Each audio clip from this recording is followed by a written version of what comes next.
الحمدللہ الحمدللہ الذی زین النبیین بحبیبہ المصطفیٰ ومن علی المؤمنین بنبیہ المجتبیٰ والصلاة والسلام علی سیدنا ومولانا محمد خیر الورى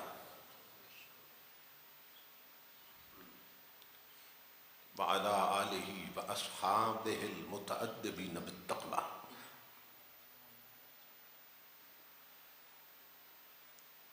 اما بعد فاعوذ باللہ السمیع العلیم من الشیطان اللعین الرجیم بسم اللہ الرحمن الرحیم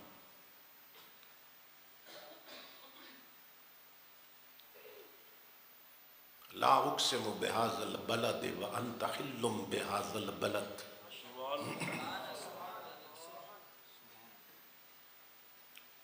صدق اللہ مولانا العظیم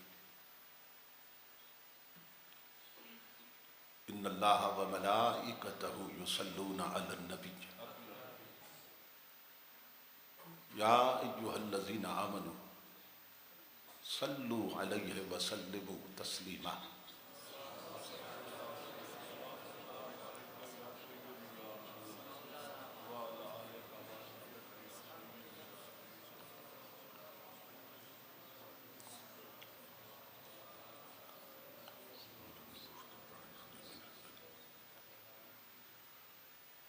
لائق صدر احترام صدر مجلس شیخ طریقت محترم المقام حضرت قبلہ پیر سید سلطان علی شاہ صاحب ہمدانی دامت برکاتہم العالیہ، محترم المقام حضرت قبلہ پیر سید توقیر الحسن شاہ صاحب،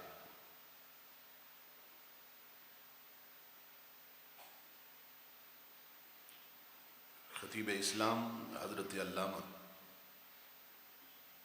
عامر ولایت صاحب، خطیب اسلام حضرت علامہ قاری محمد سلمان صاحب، خطیب اسلام حضرت علامہ قاری وسیم اختر صدیقی صاحب، خطیب اسلام حضرت علامہ قاری محمد راشد قادری صاحب،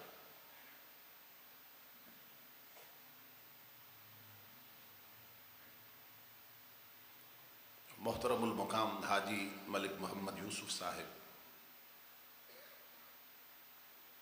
اور دیگر معزز مشائخ و علماء کرام اور محترم حاضرین و سامعین، اللہ رب العزت کا لاکھ لاکھ شکر ہے کہ جس نے اپنی توفیق خاص سے آپ کو اور مجھے اپنی پاک بارگاہ میں حاضری کا شرف عطا کیا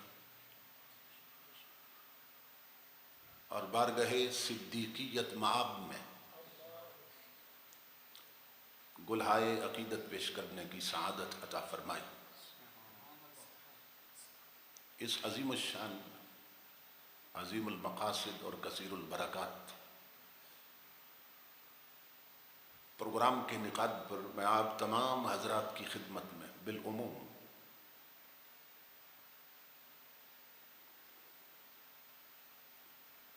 اور محترم حاجی محمد جاوید صاحب اور محترم ملک نور الامین صاحب اور محترم ماسٹر ملک محمد صابر صاحب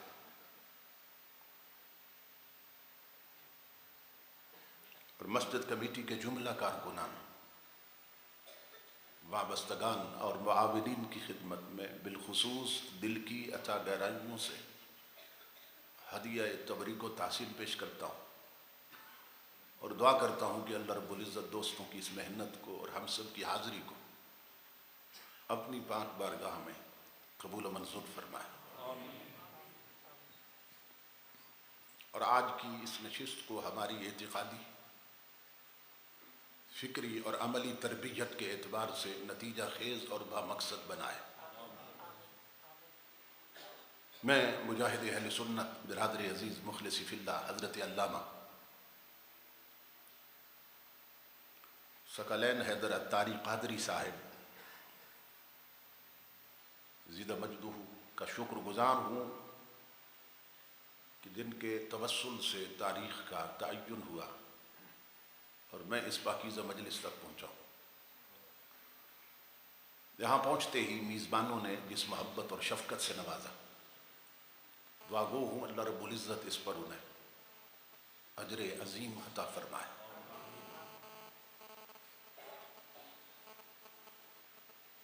قومیں وہی زندہ رہتی ہیں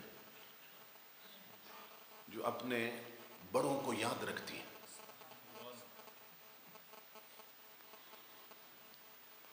اور جو اقوام اپنے اکابرین کو بھول جاتی ہیں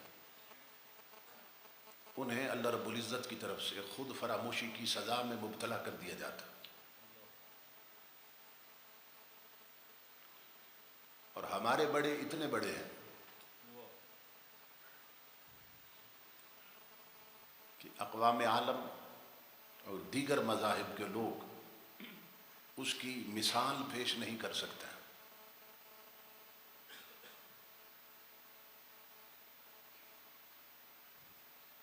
علامہ اقبال نے اپنے خطبات میں ایک بڑی خوبصورت بات کی ہے۔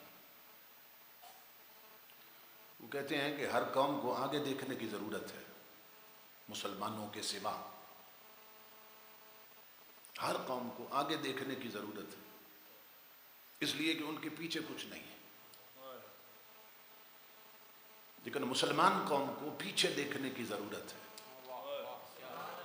تو جب پلٹ کے دیکھے گی تو اس کی پشت پر کہیں رسول اعظم کھڑے ہوں گے، کہیں فاروق اعظم کھڑے ہوں گے، کہیں غوث اعظم کھڑے ہوں گے، اور کہیں امام اعظم کھڑے ہوں گے۔ تو ہمارے بڑے اتنے بڑے ہیں کہ دنیا کی دیگر تاریخیں ان کی مثال پیش کرنے سے قاصر۔ آج انہی بڑوں میں سے جو انبیاء اور مرسلین کے بعد سب سے بڑا ہے، اس کی بارگاہ میں خراج عقیدت پیش کرنے کے لیے ہم حاضر ہیں کہ جو اپنی عظمتوں کے حوالے سے اتنا مشہور ہے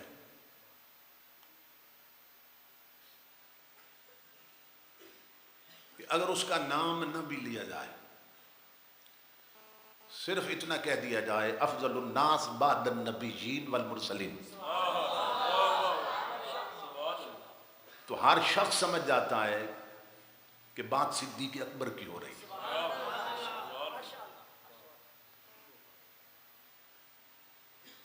اگر نام نہ بھی لیا جائے اور صرف اتنا کہہ دیا جائے یار غار مصطفیٰ، تو ہر شخص سمجھ جاتا ہے کہ بات صدیق اکبر کی ہو رہی ہے۔ اس وقت تک جتنے بھی مسلمان ہو چکے ہیں،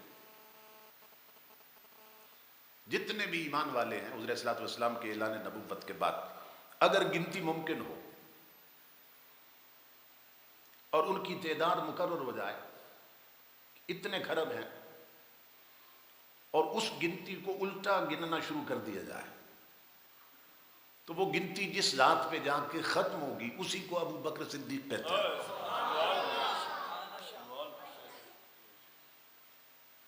اگر 15 صدیوں پہ محیط حضور کے عاشقوں کی فہرست تیار کی جائے تو پہلے نمبر پہ جو نام آئے گا اسی کو ابو بکر صدیق کہتے ہیں۔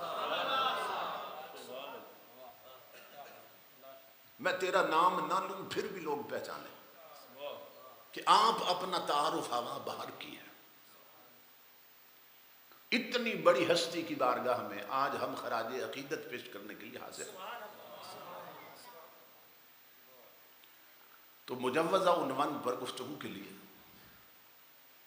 میں نے قرآن حکیم کے جو الفاظ تلاوت کرنے کا شرف حاصل کیا، ان میں اللہ رب العزت نے ایک مٹی کی قسم کھائی ہے کہ جس پر اس کا محبوب نالین رکھ کے گزر جاتا ہے. نسبت کی عظمت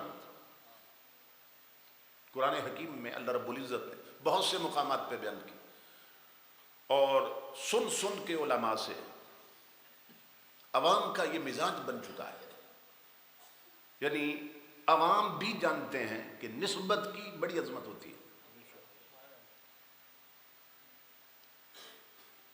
دیکھو نا، قرآن حکیم میں اللہ رب العزت نے بیان کیا ہے جوتا جو ہے یہ اگر ہمارے پاؤں میں ہو تو اتنی حقیر شے ہے کہ مارنا تو الگ رہا، کسی کو صرف دکھا دیں تو اس کی توہین ہو جاتی ہے، کیونکہ نسبت ہے ہمارے پاؤں کے ساتھ. تو اتنی حقیر شے تصور کیا جاتا ہے، صرف دکھا دیا جائے نا تو وہ سمجھتا ہے اس نے میری توہین کر دی. لیکن قرآن یہ بتاتا ہے کہ یہی جوتا اگر پیغمبر کے قدموں میں چلا جائے تو فرشتے ادب سے سر پہ اٹھا کے چلتے ہیں. قرآن پاک میں تابوت سکینہ کا ذکر ہے، اس کی تاریخ پڑھیے. اس میں 2 نبیوں کے نالین بھی ہیں، اور اللہ فرماتا ہے تحملہ الملائکہ کہ جس صندوق میں 2 نبیوں کے نالین بھی ہیں وہ فرشتے سر پہ اٹھا کے چلتے ہیں. تو نسبت عظمت دیتی ہے. اب ساری زمین اللہ رب العزت نے پیدا کی ہے. زمین کی بنیاد مکہ شریف میں رکھی گئی اور پھر اسی کو اللہ نے پھیلایا ہے. تو ساری زمین اس نے پیدا کی ہے، مگر وہ کون سی زمین ہے کہ جس کی اللہ قسمیں کھاتا ہے؟ تو قرآن پاک میں اللہ رب العزت نے فرمایا کہ وہ خاک ہے، وہ مٹی ہے، وہ زمین ہے جس پر میرا محبوب پاؤں دھر کے گزر جاتا ہے. تو مٹی کو نسبت ہو گئی حضور کے نالین کے ساتھ، تو وہ اتنی بلند ہو گئی کہ اللہ رب العزت جس کی دنیا قسمیں کھاتی ہے وہ اس مٹی کی قسم کھاتا ہے.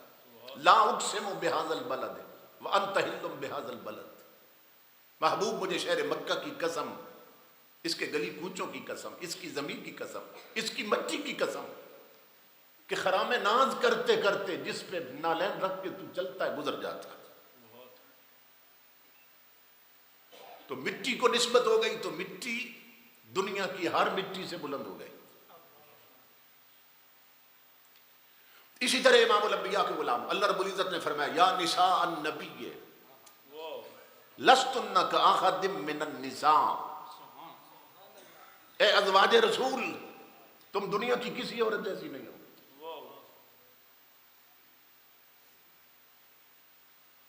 کیوں کہ اس کے بستر کی زینت بنی ہو جس جیسا میں نے پیدا نہیں کیا ہے. اے ازواج رسول، اے حضور کے گھر میں رہنے والی ہو، اے حضور کی گھر والی ہو، تم دنیا کی کسی عورت جیسی نہیں کہ بے مثل کی نسبت نے تمہیں بے مثال بنا دیا. تو حضور سے نسبت ہو گئی تو دنیا کی تمام عورتوں سے بلند ہو گئی. اسی طرح اللہ رب العزت نے فرمایا کنتم خیر امت اخرجت للناس. اے محبوب کی امت تم سب سے بہتر امت. نسبت کی عظمت بیان ہو رہی ہے. اسی آیت کی روشنی میں حضور کی امت کا جو لقب ہے نا وہ ہے خیر الامم، تمام امتوں میں سے سب سے بہتر امت. امام الانبیاء کے غلاموں اللہ رب العزت یہ نہیں فرما رہا تم سب سے بہتر نمازی ہو،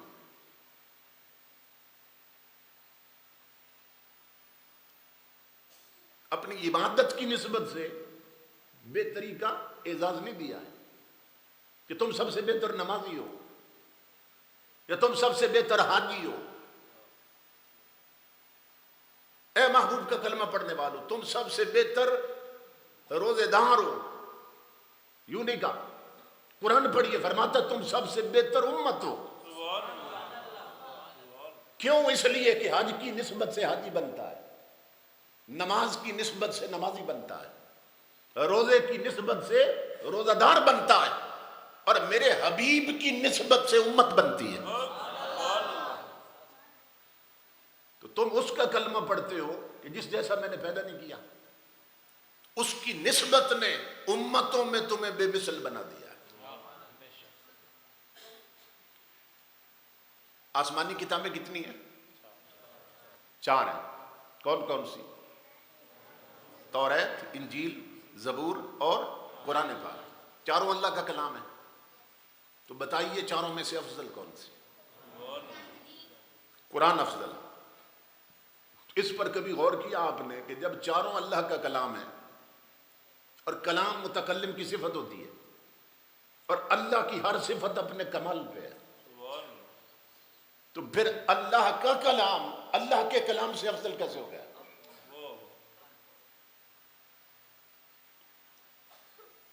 اس کی صفات میں زوال نہیں ہے، وہ تمام صفات کمالیہ سے متصف ہے۔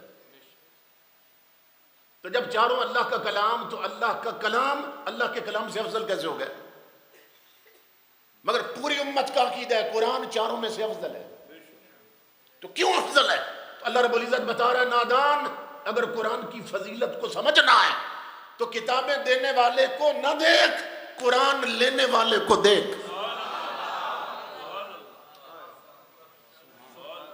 فَإِنَّهُ نَزَّلَهُ عَلَىٰ قَلْبِكَ بِإِذْنِ اللَّهِ، قرآن اترا ہے حضور کے دل پہ اترا ہے۔ تو اس بے مثل کی نسبت نے قرآن کو کتابوں میں بے مثال بنا دیا۔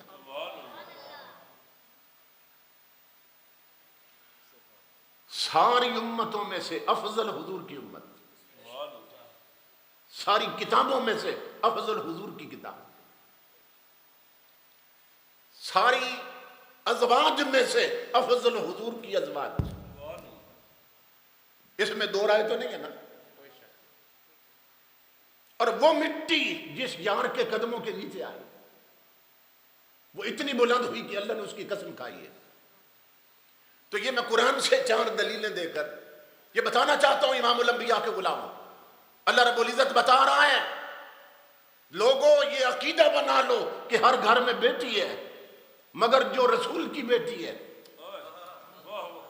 ہر گھر میں بیٹیاں ہیں مگر جو رسول کی بیٹیاں وہ ہر گھر کی بیٹیوں سے افضل ہے۔ ہر گھر میں ازواج ہیں مگر جو رسول کی ازواج ہیں وہ ہر گھر کی ازواج سے افضل ہے۔ ہر گھر میں داماد ہیں مگر جو رسول کے داماد ہیں وہ ہر گھر کے داماد سے افضل ہے۔ ہر نبی کے صحابی ہیں مگر جو رسول کے صحابی ہیں وہ ہر نبی کے صحابیوں سے افضل ہے۔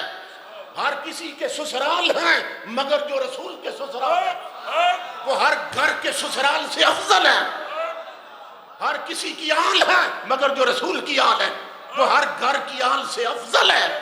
تو بتایا جا رہا ہے نادان، اور جس نبی کی نسبت میں اتنی عظمت ہے اس کی ذات میں کتنی عظمت ہوگی۔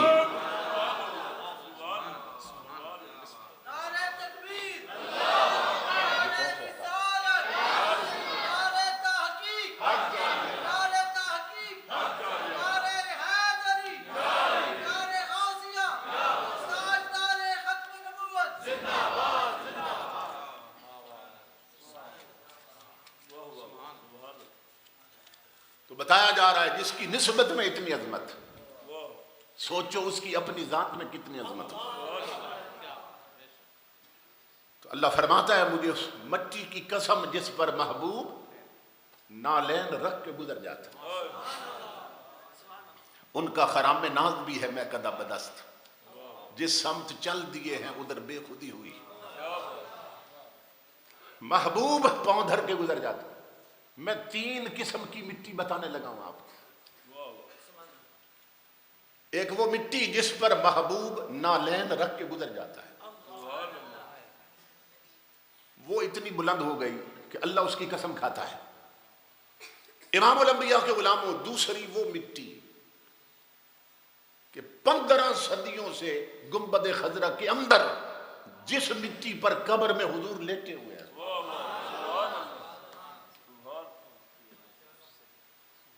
بھئی جس پر پاؤں رکھیں اور گزر جائیں، جب وہ اتنی بلند ہے کہ اللہ اس کی قسم کھاتا ہے، وہاں کھڑے نہیں رہے، رکھ کے گزر گئے، وہ اتنی بلند ہو گئی کہ اللہ قسم کھاتا ہے، تو پھر آپ تصور کر سکتے ہیں نا، ساتھ ساتھ تصور کرتے جائیں، پھر وہ مٹی کتنی بلند ہوگی جس پر محبوب لیٹ گیا، اس کا مقام کیا بنے گا؟ تمام دنیا کے علماء اس بات پہ متفق ہیں، اس میں دو رائے کسی کی نہیں ہے کہ جس مٹی پر قبر میں حضور لیٹے ہوئے ہیں نا، وہ مٹی کعبہ تو کیا، 8 جنتیں تو کیا، وہ مٹی خدا کے عرش سے بھی افضل ہے، اس پر تمام متفق ہیں، کوئی اختلاف نہیں۔ امام الانبیاء کے غلاموں، اب سنو تیسری مٹی، جس مٹی پر یار نے قدم رکھے اور گزر گیا، وہ اتنی بلند ہو گئی اللہ نے قسمیں کھائیں، جس مٹی پر محبوب لیٹا ہے 15 صدیوں سے، وہ خدا کے عرش سے بھی افضل ہے، تو پھر اس مٹی کا مقام کیا ہوگا کہ جس مٹی سے اللہ نے یار کا پیکر بشری بنایا ہے، جس مٹی سے محبوب کا جسد خاکی بنایا ہے، پیکر بشری بنایا ہے، پھر اس مٹی کا مقام کیا ہوگا؟ جس پر یار لیٹا ہے وہ عرش سے بھی افضل ہے، تو جس مٹی سے یار خود بنا، اس کا پیکر بشری بنا، اب عرش سے اوپر کوئی شے ہو تو بتائیں مخلوقات میں، اب اس مٹی کا مقام کیا بنے گا جس سے حضور کا پیکر بشری بنا ہے؟ اب سمجھ گئے؟ اب سنو امام الانبیاء کے غلاموں، صدیق و فاروق کا مقام تمہارے میرے نبی نے بھری مجلس میں اعلان کیا، فرمایا آنا و ابو بکر و عمر خلقنا من تربت واحدہ۔ امام الانبیاء نے فرمایا کہ جس مٹی سے خدا نے تمہارے نبی کا پیکر بشری بنایا تھا، جو مٹی باقی بچ گئی تھی اسی سے میرا صدیق بنا ہے، اسی سے فاروق بنا ہے۔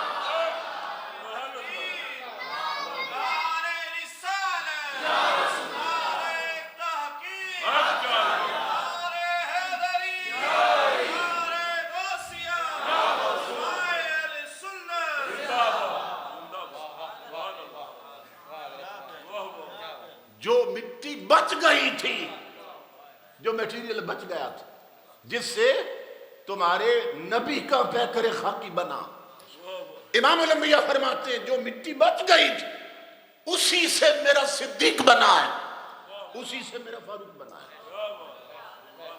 تو بتاؤ جس مٹی پہ یار لیتا ہے جب وہ عرش سے بھی افضل ہے، تو صدیق و فاروق کا مقام کیا بنے گا کہ جن کے جسموں کی مٹی ہی رسول کے جسم کی مٹی ہے۔ کوئی تصور کر سکتا ہے کہ ان کا مقام کیا ہے؟ خیرت سے کہہ لو کہ سر جھکا لے، گما سے گزر گئے۔ ایسے تو نہیں 15 صدیوں کے علماء حق نے عقیدہ دیا کہ جو افضل الناس ہیں بعد النبیین والمرسلین کون ہے؟ صدیق اکبر ہیں، اور پھر فاروق اعظم، امام الانبیاء کے غلام۔ اور اس پر ایک اور دلیل سنیے،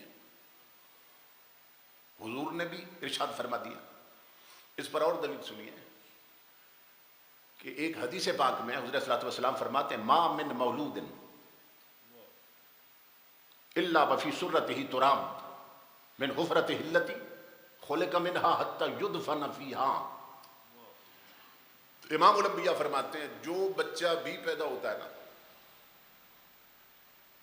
جو بچہ بھی پیدا ہوتا ہے اس کا خمیر جس مٹی سے لیا جاتا ہے، جو بچہ بھی پیدا ہوتا ہے جس مٹی سے اس کا خمیر لیا جاتا ہے اور پیکر بشری بنایا جاتا ہے. حضور علیہ الصلوۃ والسلام فرماتے ہیں پھر اسی مٹی میں وہ لوٹایا جاتا ہے مرنے کے بعد, اور اس کی قبر کی مٹی اللہ رب العزت فرشتے کے ذریعے اس کی ناف میں رکھوا دیتا ہے. یہ حدیث پاک ہے. جن قبروں کو ہم بھول چکے ہیں نا, ان قبروں کی مٹی ہم اپنی ناف میں لیے پھرتے ہیں. ہم قبروں کو بھولیں, قبریں ہمیں نہیں بھولی ہیں. یہ حدیث رسول ہے. جو بھی پیدا ہوتا ہے, جس خاک سے پیدا کیا جاتا ہے اور جس میں پھر اس نے دفن ہونا ہے, کیونکہ جہاں سے لیا جاتا ہے نا وہیں رکھا جاتا ہے. یہی سبب ہے کہ جب میت کو دفن کرتے ہیں اور اوپر مٹی ڈالتے ہیں تو قرآن کی ایک آیت پڑھتے ہیں, اس کا حصہ پڑھتے ہیں, منہا خلقناکم وفیہا نعیدکم ومنہا نخرجکم تارۃ اخری. اللہ رب العزت فرماتا ہے اسی سے تمہیں پیدا کیا تھا, پھر اسی میں لوٹائیں گے. جہاں سے پیدا کیا تھا وہیں پہ لوٹائیں گے, اور جہاں لوٹائیں گے پھر وہیں سے نکالیں گے قیامت. یہ تصور قرآن اور حدیث سے ماخوذ ہے. پھر اس کو نظم کیا ہمارے شعراء نے, ہمارے شاعروں نے اس کو نظم کیا ہے. کیا؟ پہنچی وہیں پہ خاک جہاں کا خمیر تھا. یہ حدیث سے تصور لیا اور قرآن سے کہ جس مٹی سے کوئی پیدا کیا جاتا ہے اسی مٹی میں لوٹایا جاتا ہے. کہ سمجھ گئے بات آپ؟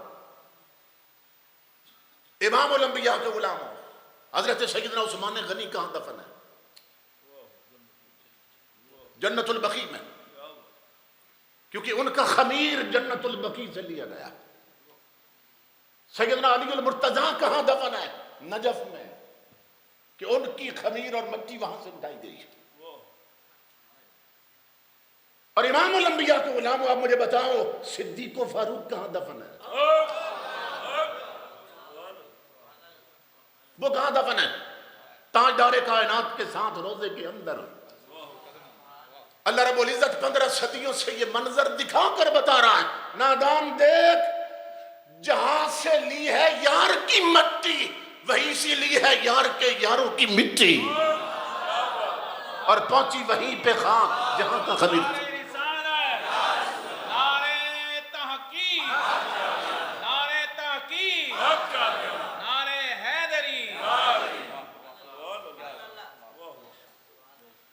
تصور کریں کہ وہ کہاں لیٹے ہوئے ہیں, کہ جس روزے کا مقام یہ ہے. امام الانبیاء کے غلاموں 70,000 فرشتے صبح آتے ہیں, شام تک درود پڑھتے ہیں, اور 70,000 شام کو آتے ہیں, صبح تک درود پڑھتے ہیں. جو ایک بار آتے ہیں پھر نہیں آ سکیں گے. جس روزے کا مقام یہ ہے. بعض بدبخت کہتے ہیں قبر میں کچھ نہیں ہے, وہ کہتے ہیں روزے میں کچھ نہیں ہے, حضور کی روح ہے بس جنت میں ہے. تو میں کہتا ہوں تیری آنکھ زیادہ دیکھتی ہے یا فرشتوں کی؟ وہ جو 70,000 صبح شام آتے ہیں ان سے پوچھ, اگر روزے میں کچھ نہیں تو مدینے میں کیوں لینے آتے ہو؟ تو وہ 70,000 آ کے بتاتے ہیں تو ہے ناری, تو نوریوں کی آنکھ سے نہیں دیکھ سکتا ہے. سن, ہم آسمانوں سے آتے ہیں, ہمیں یہ حقیقت معلوم ہے. کیوں؟ ہم جانتے ہیں یہ ارض مقدس ہے, یہ طیبہ کی زمین ہے, جنت بھی یہی, مالک جنت بھی یہی ہے.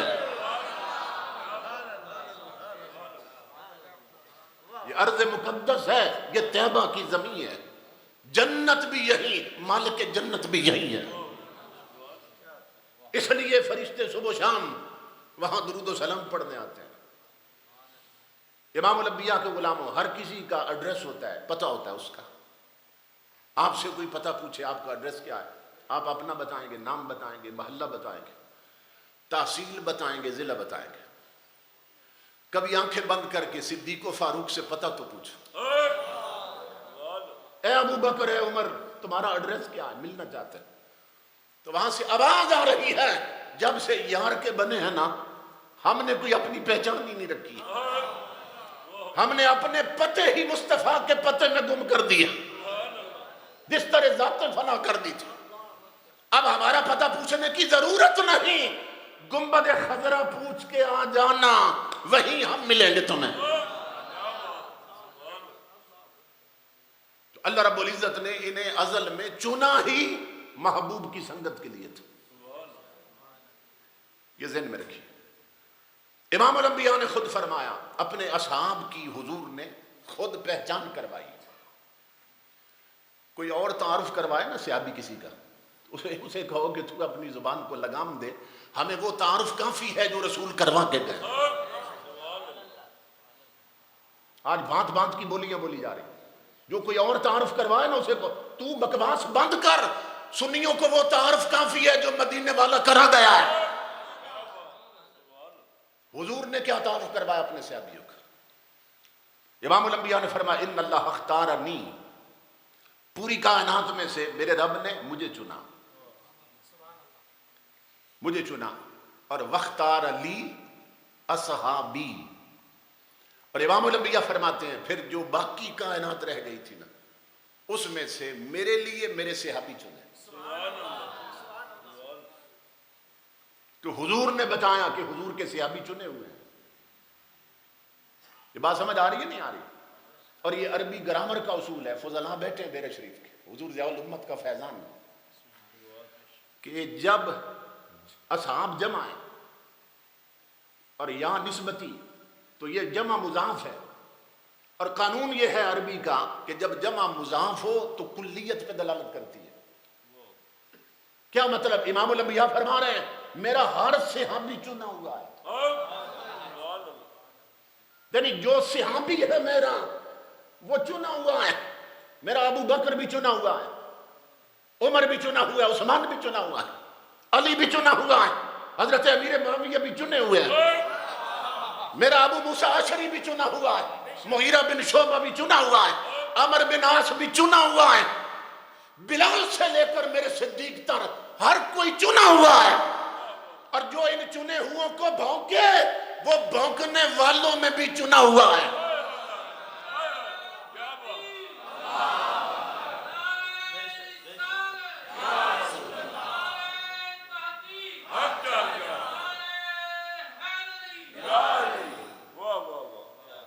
امام الانبیاء نے فرمایا یہ سب چنے ہوئے ہیں. تو تاجدار کائنات کے غلاموں خود سوچو، جب رب نے چنے اور یار کے لیے چنے تو کتنے کھرے اور کتنے سچے چنے ہوں گے، پھر کتنے اعلی چنے ہوں گے. اور انہی چنے ہوں میں سے جو سب سے چنا ہوا تھا نا اسی کو صدیق اکبر کہتے ہیں. یہ ازل میں اللہ رب العزت نے یار کے لیے چن لیے تھے. ایک حدیث پاک کی روشنی میں سنی ہے. امام الانبیاء فرماتے ہیں الارواح جنود مجندۃ فما تعارف منها تلف وما تناکر منها اختلف. امام الانبیاء فرماتے ہیں کہ یہ روحیں جسموں میں آنے سے پہلے اللہ رب العزت نے ہمارے جسم بعد میں پیدا کیے، روحیں پہلے پیدا ہو چکی. تو حضور نے فرمایا کہ روحیں جسموں میں آنے سے پہلے جمع شدہ لشکر کی طرح رہتی ہیں، جس طرح کینٹ میں آرمی رہتی ہے. جنود مجندۃ، یہ لفظ ہے حدیث پاک. جس طرح چھاونی میں کینٹ میں فوج رہتی ہے نا اکٹھی، اس طرح حضور فرماتے ہیں اللہ نے جب ساری روحیں پیدا کی تو انہیں اکٹھا رکھا ایک جگہ. اب سنیے اگلا حصہ. حضور فرماتے ہیں کہ سب اکٹھی تھی روحیں، تو جن کی دوستی وہاں ہو گئی نا، حضور فرماتے ہیں وہ جب اس دنیا میں آئیں تو محبت یہاں بھی ہو گئی. اور جن کی محبت اور تعلق اور پہچان جان پہچان وہاں نہ ہو سکی ان کی یہاں بھی نہیں ہوتی. جب آپ بہت گوڑے یار دیکھتے ہیں نا دو تو پوچھتے ہیں بھئی یہ اتنی یاری یار کیوں آپ کی ہے ایک دوسرے کے ساتھ، اتنی محبت کیوں ہے؟ تو ایک لفظ زبان پہ آتا ہے پنجابی میں، وہ کہتے ہیں ساڑی تے ازل دیاں لگیاں. یہ زبان خلق کو نکارہ خدا سمجھا، یہ تصور اس حدیث سے نکلا ہے، ساڑی تے ازل دیا لگی ہیں۔ حضور فرماتے ہیں جب روحیں اکٹھی تھیں تو جن کی جان پہچان محبت وہاں ہو گئی، وہ جب یہاں آتے ہیں تو یہاں بھی محبت ہو جاتی، اور جن کی وہاں نہ ہو سکی ان کی یہاں بھی نہیں ہوتی۔ اب سوال پیدا ہوا، شراح حدیث نے سوال اٹھایا، پھر اس کا جواب دیا۔ سوال یہ پیدا ہوا کہ جب روحیں ساری اکٹھی رہتی تھی تو کچھ میں محبت کیوں ہو گئی اور کچھ میں کیوں نہ ہوئی؟ اس کا سبب کیا بنا؟ جب ساری اکٹھی تھی تو کچھ میں جان پہچان ہو گئی، کچھ میں نہ ہوئی، اس کا سبب کیا تھا؟ تو تمام شراح حدیث نے لکھا کہ جن روحوں کے چہرے تھے نہ ایک دوسرے کی طرف، جو آمنے سامنے تھی، ان کی محبت وہاں بھی ہو گئی یہاں بھی ہے۔ اور شراح حدیث نے لکھا کہ جن کی پشتیں تھیں ایک دوسرے کی طرف، وہاں عالم ارواح میں پشت تھی، ان کی وہاں نہ ہو سکی اس لیے یہاں نہ ہو سکی۔ امام الانبیاء کے غلاموں، اس حدیث کی روشنی میں سمجھو کہ عالم ارواح میں بھی اصحاب رسول کا چہرہ اور رسول کی طرف تھا اور حضور کا ان کی طرف تھا۔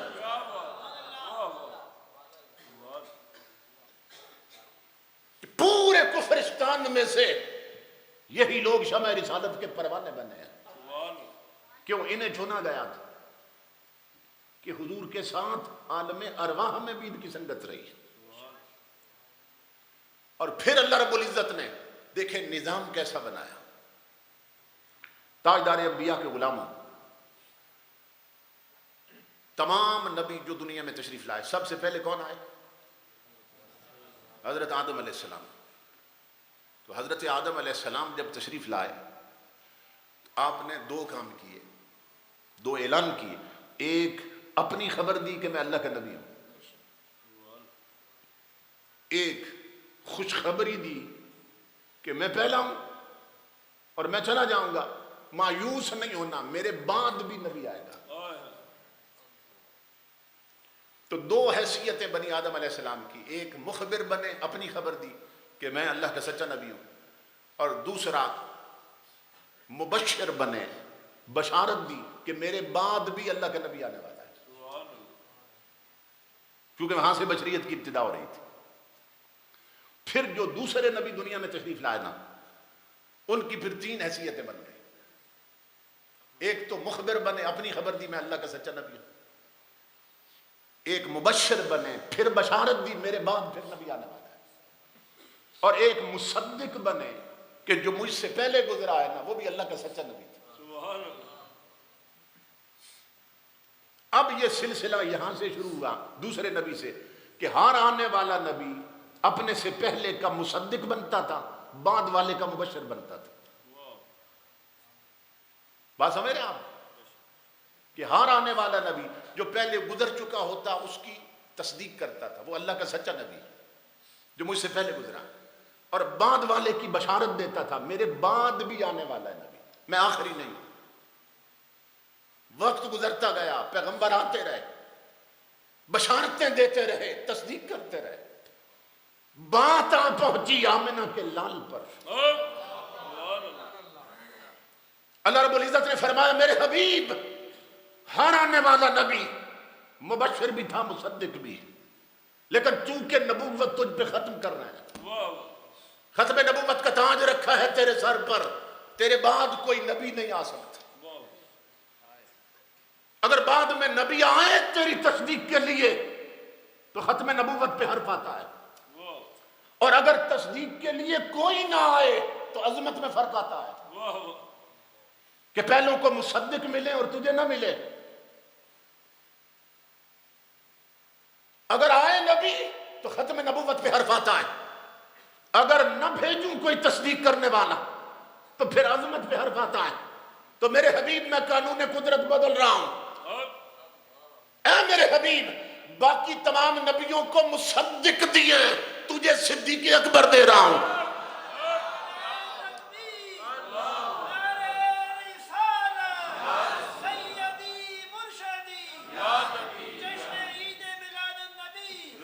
تاجدار ختم نبوت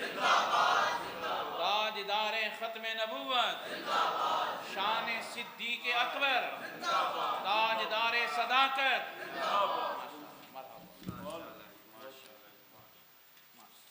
سمجھ آ رہی ہے آپ کو؟ صدیق اکبر کو پیدا ہی اللہ نے یار کی تصدیق کے لیے کیا تھا. فرمایا باقیوں کو مصدق دیے ہیں، میرے حبیب میں تجھے صدیق اکبر دے رہا ہوں، تجھے صدیق دے رہا ہوں. تو یہ پیدا ہی حضور کی تصدیق کے لیے ہوئے تھے. یہی وجہ ہے جب یہ بانس چلتی ہے نا بھائی، سب سے پہلے حضور کا کلمہ کس نے پڑھا؟ تو بانس یہاں سے شروع ہوتی ہے کہ حضور نے جب اعلان نبوت کیا تو سب سے پہلے ایمان کون لایا؟ اعلان نبوت کے بعد بانس ہوتی ہے. اب بتاؤ سب سے پہلے کلمہ کس نے پڑھا؟ امام اعظم نے اس میں تطبیق دی کہ مردوں میں سب سے پہلے سیدنا صدیق اکبر رضی اللہ تعالیٰ، اور بچوں میں سب سے پہلے حضور سیدنا علی المرتضیٰ رضی اللہ تعالیٰ، غلاموں میں حضرت سیدنا زید رضی اللہ تعالیٰ، اور عورتوں میں سب سے پہلے حضرت خدیجۃ الکبریٰ رضی اللہ تعالیٰ. مگر جنہوں نے بھی یہ ترتیب بیان کی ہے اس کو مانا ہے نا، کہتے ہیں کہ حضور اعلان کر چکے تھے، جب نبوت کا اعلان کر دیا تھا، اعلان عام ہو گیا تھا کہ میں اللہ کا سچا نبی. اس کے بعد پھر یہ ترتیب بنتی ہے کہ سب سے پہلے کلمہ کس نے پڑھا. امام الانبیاء کے غلاموں، میں ایک روایت سنانے لگا ہوں جو اصحاب رسول بیان کر رہے ہیں.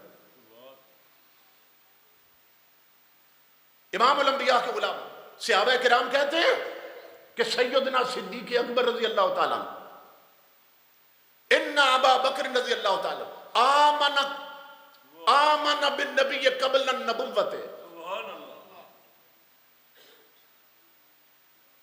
ان ابا بکر آمن بالنبی قبل النبوت وَيَعْلَمُ أَنَّهُ النَّبِيُّ الْمُنْتَظَرُ،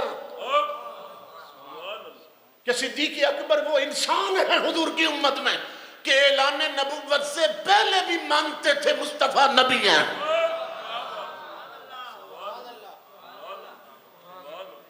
یہ اصحاب رسول روایت کر رہے ہیں. انہ یعلم انہ النبی المنتظر، جانتے تھے یہ وہی پیغمبر ہے کہ پیغمبر آخر الزمان کے طور پر دنیا جس کا انتظار کر رہی ہے. وہ پہلے ہی جانتے تھے کہ انہیں پیدا ہی اللہ نے ان کی تصدیق کے لیے کیا تھا.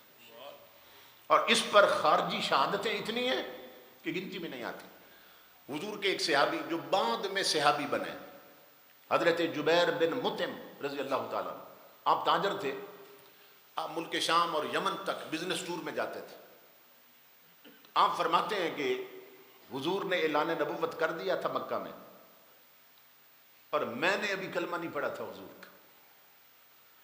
تو شورا ہو چکا تھا کہ مکہ میں کوئی شخصیت ہیں جنہوں نے نبی ہونے کا دعویٰ کیا ہے. تو میں جب گیا ملک شام میں یا یمن میں، تو وہاں کے جو اہل کتاب تھے یہود و نصارہ، وہ ایسے لگتا تھا میرے انتظار کر رہے تھے، کیونکہ خبر پہنچ چکی تھی کہ مکہ میں ایک شخصیت نے دعویٰ نبوت کیا ہے. تو انہوں نے مجھے گھیرے میں لے لیا. تو مجھ سے پوچھنے لگے کہ تو مکہ سے آیا ہے اور مکہ کا رہنے والا ہے، تو جنہوں نے اعلان کیا نبوی ہونے کا تو نے جانتا ہے؟ تو کہتے ہیں میں نے گول مول بات کی، گول مول، چونکہ میں مانتا نہیں تھا، کلمہ نہیں پڑھا تھا حضور کا. میں نے کہا ہاں سنا تو ہے میں نے بھی، لیکن کچھ زیادہ جان پہچان نہیں. وہ کہنے لگے کہ اگر ہم تمہیں ان کی تصویر دکھائیں تو پہچان لو گے کہ یہ وہی ہیں. یہ تصویر انہی کی ہے جنہوں نے اعلان نبوت کیا. کہنے لگے تجسس پیدا ہو. میں نے کہا تصویر کہاں ہے؟ کہنے لگے آؤ ہمارے ساتھ ہم تمہیں دکھاتے ہیں. ہمارے پاس نبیوں کی تصویریں ہیں. بہت بڑے محل میں لے گئے، وہاں کمرے بنے ہوئے تھے. ایک کمرے میں لے گئے، اس کی دیوار پر نا تصویریں بنی ہوئی تھی. تو مجھے کہنے لگے کہ دیکھو ان میں اس کی تصویر نظر آتی ہے کہ جس نے مکے میں اعلان کیا.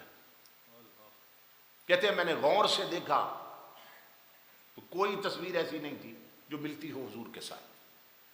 میں اندر خوش ہوا کہ اب میرے ہاتھ ایک دلیل لگ گئی. میں مکے میں اعلان کروں گا کہ میں وہاں نبیوں کی تصویریں دیکھ کے آیا. ان کی نہیں ہے، معاذ اللہ انہوں نے غلط اعلان کیا. تو وہ کہنے لگے کہ ایک اور کمرے میں بھی ہے، آؤ میرے ساتھ. دوسرے کمرے میں لے گئے، وہاں دیوار پر تصویریں دکھائی، میں نے غور سے دیکھا، میں نے کہا ان میں بھی نہیں۔ میں مطمئن ہو گیا کہ بات ختم ہوئی۔ وہ کہنے لگے ایک اور کمرہ بھی ہے۔ جبیر بن مطعم جو بعد میں صحابی بنے، کہتے ہیں جب تیسرے کمرے میں لے گئے نا تو پیدا کرنے والے کی قسم سامنے دیوار پر تاجدار کائنات کی تصویر بنی تھی، دیگر انبیاء کی تصویریں بھی کھینچی ہیں، امام الانبیاء تخت پر بیٹھے ہیں۔ تو میں نے کہا کہ یہ جو ہستی ہے نا، ان کی صورت ملتی ہے ان کے ساتھ۔ تو وہ کہنے لگے اللہ کی عزت کی قسم، ہمارے بڑوں نے ہمیں بھی یہی بتایا، یہی نبی آخر الزمان، یہی ختم نبوت کے امین ہے۔ جبیر بن مطعم کہتے ہیں میں نے غور جب کیا نا تو میں نے دیکھا کہ باقی تمام نبیوں کی تصویریں الگ الگ تھیں، اور حضور کی تصویر جہاں دکھائی گئی تھی وہاں قدموں میں کوئی بندہ بیٹھا ہوا دکھایا گیا ہے، اس کا چہرہ ہے حضور کی طرف، تصویر میں پشت نظر آ رہی ہے اور سر پر ہاتھ ہے حضور کا۔ تو میں نے کہا تمہارے عقیدے کے مطابق بڑوں نے یہ بتایا کہ یہ تو پیغمبر آخر الزمان ہے، باقی سب کی تصویریں تنا ہیں، بتاؤ بڑوں نے یہ بھی بتایا یہ قدموں میں کون بیٹھا ہے؟ تو جبیر بن مطعم کہتے ہیں صحابی بنے اعلان کیا، اللہ کی عزت کی قسم وہ کہنے لگے سن ہماری کتابوں اور بڑوں نے بتایا کہ تخت پر محمد عربی بیٹھے ہیں، قدموں میں ان کا پہلا خلیفہ ابو بکر صدیق بیٹھا ہے۔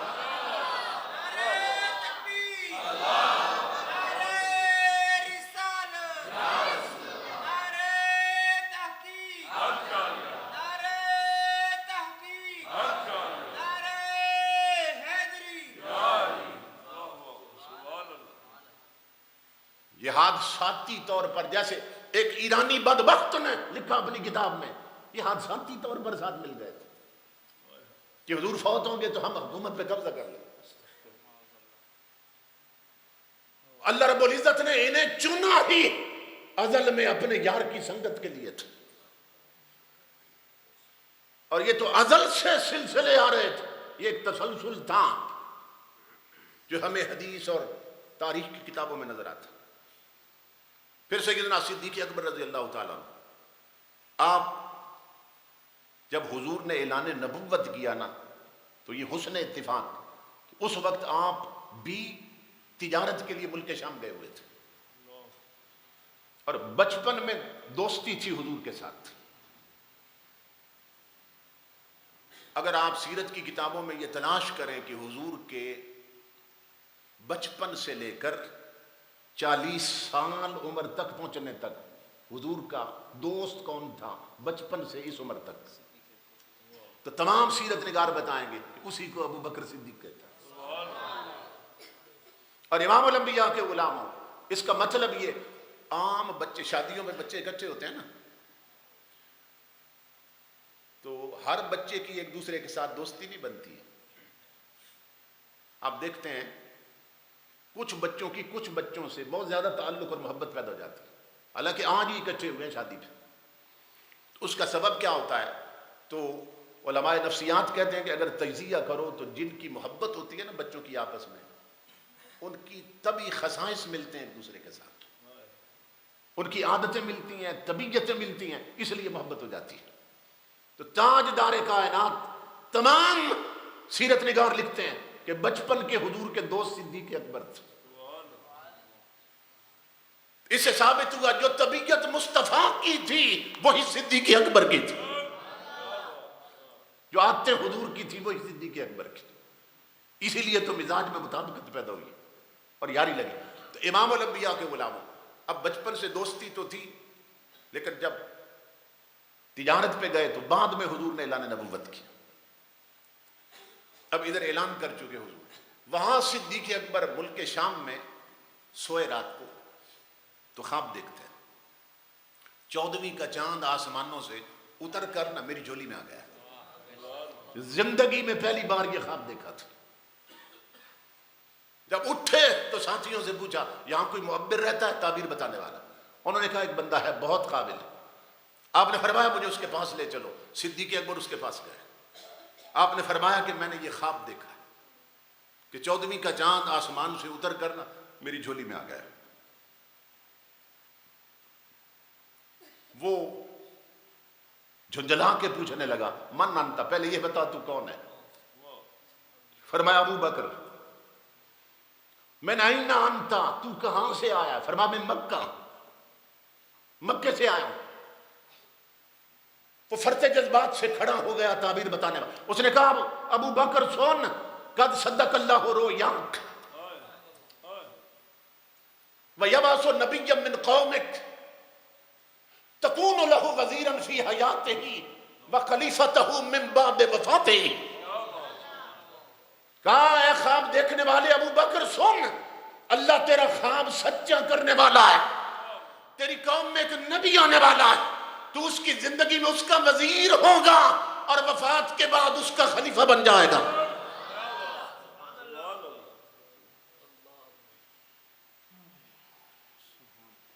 یہ دیکھیں تاجدار کائنات کے غلام، یہ تمام دلائل بتا رہے ہیں اللہ نے انہیں چنا ہی محبوب کے لیے تھے. وہ معبر بتا رہا ہے اللہ تیرا خواب سچا کر دکھائے گا، تیری قوم میں نبی آنے والا ہے اور تو اس کی زندگی میں اس کا وزیر ہوگا اور وفات کے بعد تو اس کا خلیفہ بن جائے گا. سیدنا صدیق اکبر بہت حیران ہوئے. جب پلٹ کے مکہ پہنچے نا تو بتایا گیا کہ حضور نے اعلان نبوت کر دیا. تو صدیق اکبر آئے حضور کی بارگاہ میں، عرض کی آقا سنا ہے آپ نے اعلان نبوت کی؟ فرمایا ہاں ابو بکر میں اللہ کا رسول ہوں. صدیق اکبر نے عرض کی آقا اللہ اپنے ہر نبی کو شان دیتا ہے، دلائل دیتا، آپ کن دلیلوں کے ساتھ آئے؟ امام الانبیاء نے فرمایا ارو یلتی رأیت فی شام، دلیل پوچھ رہا ہے وہ دلیل کم ہے جو ملک شام میں دیکھی ہے.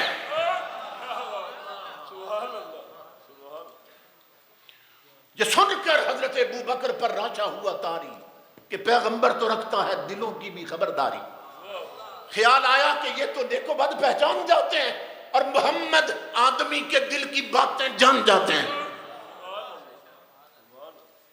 وہی صدیق اکبر نے تاجدار کائنات کے کلمے کا اعلان کر دیا.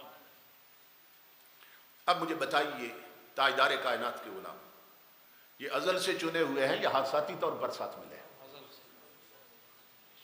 ازل سے انہیں چنا گیا تھا حضور کی سنگت کے لیے. اور پھر دیکھیے کہ پیدا ہوئے خمیر ایک تھا، فوت ہوئے جگہ ایک تھی. اور امام الانبیاء نے پھر اگلے فیصلے بھی کر دیے حضور نے. تاجدار کائنات نے فرمایا مسجد نبوی میں تشریف لائے نا، مسجد بری تھی، دائیں طرف صدیق اکبر تھے اور بائیں طرف فاروق اعظم. دونوں کے ہاتھ پکڑے حضور نے. یہ منظر دیکھ کر صحابہ کے کلیجے ٹھنڈے ہو گئے. امام الانبیاء نے فرمایا میرے صحابیوں اس منظر کو یاد رکھنا پھر بھی دیکھو گے. آقا کعب فرمایا ہاکذا نبعث یوم القیامت. فرمایا اس وقت جس طرح مسجد میں آیا ہوں میں اسی طرح میدان قیامت میں آؤں گا کہ میرے دائیں ابو بکر ہوگا اور بائیں فاروق اعظم ہوں گے. آقا نے بتا دیا کہ ہم حشر میں بھی اکٹھے ہوں گے، قبر میں بھی اکٹھے تھے. یہ اللہ رب العزت کے فیصلے، اللہ کے فیصلے. حضور کی حدیث پاک ہے کہ من زار قبری وجبت لہ شفاعتی اور من زار قبری فلہ الجنہ. حضور فرماتے ہیں جس نے میری قبر کی زیارت کر لی نا وہ جنتی ہو گیا، اس کے لیے جنت واجب ہو گئی. اب اس پر سوال یہ پیدا ہوا کہ اب حضور علیہ الصلوۃ والسلام کے روضے پہ جانے والے حضور کی قبر مبارک کی زیارت تو نہیں کر پاتے کیونکہ 1924 میں جب سے یہ سعودی عرب بنا ہے نا، یہ بھی یاد رکھیے، تاریخ یاد رکھیے کہ کچھ لوگ ایسے ہیں کہ جو جاتے ہیں نوکری کے سلسلے میں سعودی عرب، سال لگاتے ہیں 2 سال لگاتے ہیں، پلٹ کے آتے ہیں سنیوں کو تبلیغ شروع کر دیتے ہیں. کہتے ہیں وہاں دیکھو نا اسلام تو وہاں سے شروع ہوا، وہاں تو انگوٹھے نہیں چومے جاتے. اسلام تو وہاں سے شروع ہوا، وہاں تو میلاد نہیں ہوتا. اسلام تو وہاں سے شروع ہوا، وہاں تو صلاۃ و سلام نہیں ہوتا اذان کے ساتھ. تو عام سادے بولے سنی لوگ وہ کہتے ہیں یار اسلام تو وہاں سے شروع ہوا ہے اور وہاں یہ بتا رہا ہے وہاں چیزیں نہیں ہوتی، تو کہیں ہم غلطی تو نہیں کر رہے. تو یہ یاد رکھو امام الانبیاء کے غلام، یہ میلاد تب سے بند ہوا جب سے ان بد مذہبوں کی حکومت آئی ہے. اور یہ کب سے آئی ہے؟ 1924 سے، ایک صدی پہلے. میں اس پر دلیل دینے لگا. ایک صدی ہو گئی اس حکومت کو آئے، تب سے سعودی عرب بنا ہے. سعود بن عبدالعزیز جو حکمران تھا نا، اس کے نام کی نسبت سے سعودی بنا ہے. اور اس کی اگر آپ تاریخ پڑھیں تو وہ کیا تھا؟ روبر تھا، بحری قزاق، بحری جہاز لوٹتا تھا، ڈاکو تھا، سمندری ڈاکو. اور ادھر وہابی تحریک کا بانی محمد بن عبد الوہاب نجدی، اس کی تحریک شروع ہو چکی تھی. اس ڈاکو نے مل کر، اس مال کے سامان کے ڈاکو نے مل کر ایمان کے اس ڈاکو سے معاہدہ کیا. اور یہ جو معاہدہ ہوا نا امام الانبیاء کے غلاموں، اس کی فوٹو کاپی میرے پاس محفوظ ہے. 2 ڈاکوؤں نے معاہدہ کیا، ایک تھا سامان کا ڈاکو، ایک ایمان کا ڈاکو. اس نے کہا طاقت حکومت تیری چلے گی اور عقیدہ میرا چلے گا. تب سے سعودی عرب بنا ہے. جنت البالا میں، جنت البقیع میں باقاعدہ مزارات بنے ہوئے تھے، اوپر گنبد بنے ہوئے تھے. انہوں نے سب کچھ بلڈوز کر دیا، اس پر بلڈوزر چلائے گئے. اور وہ پہلی فوٹو تصویریں وہ بھی میرے پاس محفوظ ہیں. سیدنا عثمان غنی کے مزار پر اوپر گنبد بنا ہوا ہے، خدیجۃ الکبریٰ کے مزار پر اوپر گنبد بنا ہوا ہے. یہ سب کبے اور گنبد بنے ہوئے ہیں. جب 1924 میں ان کی حکومت آئی تو انہوں نے وہ ختم کر دیے. اور یہ بدبخت چاہتے تھے کہ گنبد خضرا کو بھی ہٹا دیں. یہ ذہن میں رکھیے، جب انہوں نے یہ پلاننگ کی کہ گنبد خضرا بھی ہٹا دیتے ہیں، اس کو بھی ختم کر دیتے ہیں، تو یہ بنایا تھا ترکی کے عاشقوں نے. تو ترکی والوں نے اعلان کر دیا کہ اس طرف ہاتھ اٹھانا تو دور کی بات، بری نظر بھی نہیں ڈالو گے تم. کہ ہم اعلان کر رہے ہیں اگر مدینے میں گنبد خضرا نظر نہیں آئے گا تو ترکی ایسا حملہ کرے گا کہ دنیا کے نقشے میں سعودی عرب بھی نظر نہیں آئے گا. یہ ان کی دھمکی سے رکے تھے، دھمکی سے رکے تھے. انہوں نے کہا کہ یہ صرف گنبد خضرا نہیں ہے، یہ مومنوں کا دل دھڑک رہا ہے، یہ دل دھڑک رہا، جان ہے اس میں مومنوں کی. اور یہ بھی بتاؤں امام الانبیاء کے غلاموں، یہ گنبد خضرا بنا کیسے ہے اور کس سے بنا ہے. یہ سونے سے نہیں بنا ہوا، چاندی سے نہیں بنا، لوہے سے نہیں بنا، سٹیل سے نہیں بنا ہے، لکڑی کا بنا ہوا ہے. یہ ترکی والوں نے بنایا تھا، لکڑی کا بنا ہوا ہے اور 1 صدی سے پہلے سے بنا ہوا ہے. سمجھ رہے؟ تو یہ جو لوگ کہتے ہیں کہ سعودی والوں کا عقیدہ اپناؤ، تو وہ عقیدہ اپنائیں جو 1 صدی سے ہے، یا وہ اپنائیں جو پیچھے 14 صدیوں سے آیا ہے. اور اس پر دلیل یہ ہے گنبد خضرا 1 صدی سے پہلے کا بنا ہے.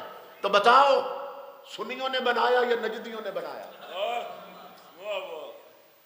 تو گنبد خضرا آج بھی بتا رہا ہے کہ یہاں اس زمین پر بد مذہب بعد میں آئے ہیں، سنی پہلے چلے آتے تھے. جو پہلے تھے انہوں نے ہی گنبد خضرا بنایا ہے. اور کیسے بنایا؟ امام الانبیاء کے غلاموں، یہ لکڑی کا بنا ہے. کون سی لکڑی کا؟ یوں نہیں کہ کوئی درخت بھی کاٹ کر اس کے پھٹے بنا دیے اور پھر گنبد خضرا تیار. نہیں، ترکی والوں کا عشق دیکھو. انہوں نے ایک آنلہ نسل کا بیج لیا تھا، اسے زمین میں بویا تھا. اور امام الانبیاء کے غلاموں، کومپل نکل کر تنا بننے تک، درخت بننے تک، ترکی والوں نے اس بیج کو سوائے آب زمزم کے کوئی پانی نہیں دیا ہے. سوائے زمزم کے کوئی پانی نہیں دیا. اور جب وہ بنا پھر اس کے پھچے بنائے تختے، اس سے گنبد خضرا بنا. اور پرانی مسجد آج بھی موجود ہے جو ترکی والوں نے بنائی ہے. اس مسجد کی ہر اینٹ پر امام الانبیاء کے غلاموں، ترکی والوں نے حافظ قرآن بچوں سے قرآن ختم کروایا ہوا ہے. وہ اس طرح عقیدت سے بنائی گئی ہے. تو میں یہ عرض کر رہا تھا کہ گنبد خضرا بنا ہوا، اور جب سے ان کی حکومت آئی انہوں نے کیا کیا کہ جالیوں کے اندر نا پردے لٹکا دیے چھت سے لے کر زمین تک، تاکہ جالیوں سے بھی کوئی حضور کی قبر کو نہ دیکھنے پائے. اور بدبختوں نے اندر کوئی بلب بھی نہیں لگا رکھا ہے، اندر لائٹ بھی نہیں ہے. تو اب سوال یہ پیدا ہوا کہ حضور نے خوشخبری دی تھی کہ جو میرے روضے کو دیکھیں گے نا، قبر کو، من زارہ قبری، جس نے میری قبر کی زیارت کی اس کے لیے جنت واجب ہو گئی. اب ہم روزے پہ جاتے ہیں تو قبر تو نظر نہیں آتی، قبر مبارک تو نظر نہیں آتی، تو پھر اس خوشخبری کا کیا بنے گا؟ تو علماء نے لکھا کہ سنی جتنے بھی ہیں نا وہ گئے ہی حضور کے لیے تھے. انہیں قبر نظر آئے نہ آئے اجر یہی ملتا ہے.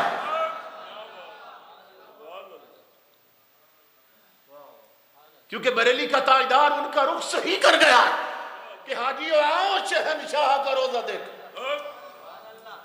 کعبہ تو دیکھ چکے، اب کعبے کا کعبہ دیکھو. اب چونکہ روزہ نظر نہیں آتا تو جن کی نیت ہی ہے نا حضور کی، تو ہم تو جانتے ہی حضور کی خاطر ہے. تو علماء نے کہا وہ اگر گنبد بھی دیکھ لیں تو اجر وہی ملتا ہے، وہ صرف جالیاں بھی دیکھ لیں تو اجر وہی ملتا ہے. سنتے رہتے ہیں نا آپ کہ جس نے حضور کے روزے کی زیارت کر لی وہ جنتی ہو گیا. سمجھ رہے؟ اب نکتہ یہ ہے امام الانبیاء کے غلاموں، ہم جیسے گناہگار لوگ جس روزے کو دیکھیں تو جنتی ہو جائیں، اور جس گنبد خضرا کو تکنے والے جنتی بنتے ہیں، 15 صدیوں سے اندر لیٹنے والے کیا بنے ہوں گے؟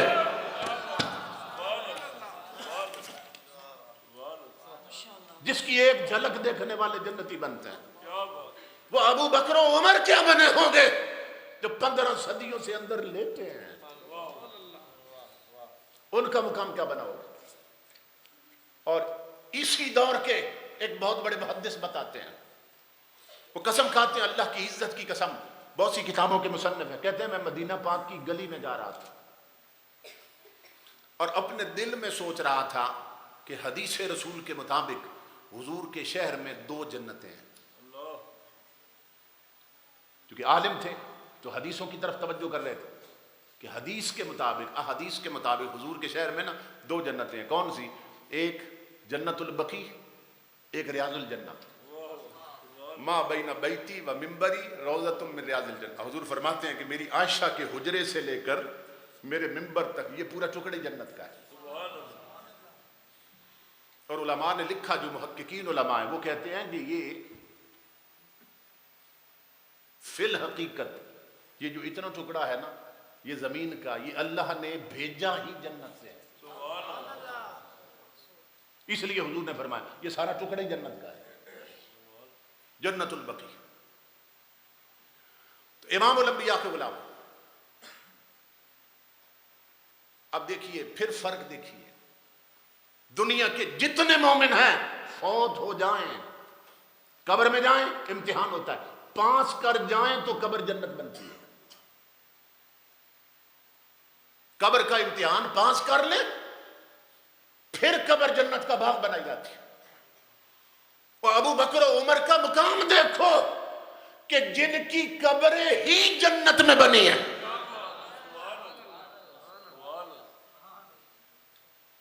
قبریں ہی جنت میں بنی ہیں.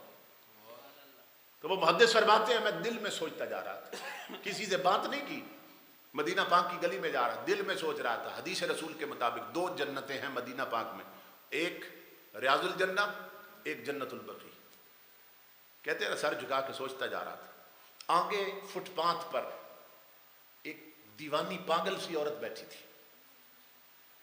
لوگ جسے بھکارن سمجھ کے نا آگے پیسے رکھتے جا رہے تھے، جو گزرتا تھا اپنی توفیق سے پیسے رکھ دیتا تھا. میں بھی اسے ایک پاگل سمجھ رہا تھا، بال الجھے ہوئے، دوپٹہ اس کا ٹاکیوں والا، تو عجیب حالات، سر جھکا کے بیٹھی تھی. تو میں دل میں سوچتا جا رہا تھا حضور کے شہر میں 2 جنتیں ہیں. تو جب میں اس کے قریب پہنچا نا، اس نے سر اٹھایا اور میری طرف دیکھا اور مجھے کہنے لگی تعالیٰ ہنا یا اخی واسمع کلامی. مدینہ پاک کی رہنے والی مجھے کہنے لگی میرے بھائی ادھر آ اور میری بات سن. میں حیران ہوا یہ پاگل عورت مجھے کیا کہنا چاہتی. میں قریب گیا، میں نے کہا کیا بات؟ کہنے لگی تو سوچ رہا ہے کہ حضور کے شہر میں صرف 2 جنتیں ہیں. وہ عورت پاگل کہنے لگی تو سوچ رہا ہے مصطفیٰ کے شہر میں صرف 2 جنتیں ہیں؟ میں نے کہا میں تو یہی سوچ رہا تھا. وہ جلال میں آ کر کہنے لگی میری آنکھوں سے دیکھ، مدینہ النبی کلھا جنت الفردوس.